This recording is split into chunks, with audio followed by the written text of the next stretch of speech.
Hello, my name is Jacques Steenkamp. I'm the CEO of EOACC, and we are accountants, and we are behind TaxDash. It's us that created this. So in this short video, I just quickly want to show you how you can start your tax return and how you need to complete it. So once you're logged into TaxDash, you can navigate from the main dashboard. You can go to tax return section, and the first step will be that you need to complete your residency. It is super important that you get this right. So if you're living in one country, then it's pretty straightforward. You will know that you are a tax resident. So if you're living the whole year in the UK, then you know you're a UK tax resident. If you've moved between countries and you haven't even spent more than 6 months in the UK, the less time you spend, the more complicated it becomes.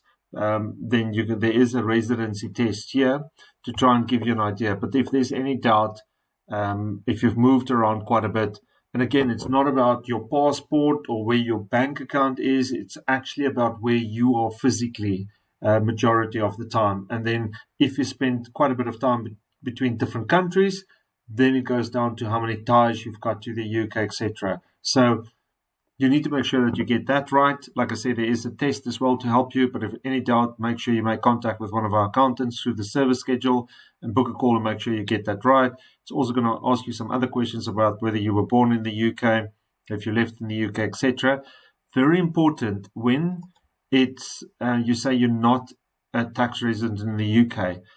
There's some questions that's going to ask you how many days did you spend in the UK, if any, during that year. But very important that you get this one right is, do you want to claim the personal tax-free allowance? So currently in the UK, there's a £12,570 personal tax-free allowance that all UK tax residents automatically get. But if you're non-resident, you actually have got the option whether you want to claim it or not.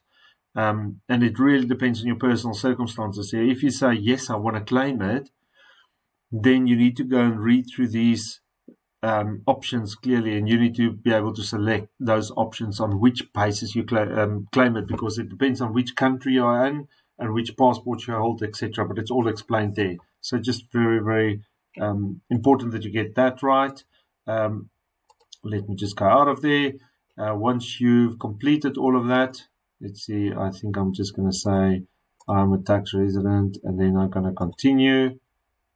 Then it's going to take you to the domicile section as well. Also very, very important. You need to say if you're domiciled in the UK or not. So if you say yes, if you're not sure, there is a test that we've built in now to try and gauge you and determine that. Again, if you're still in doubt, better just to get in touch with the accountants. But if you were born in the UK, you're domiciled in the UK pretty much. So that's it. That will complete your residency and domicile status. Next, we can go and have a look at the income, how to complete that. Thank you so much for listening.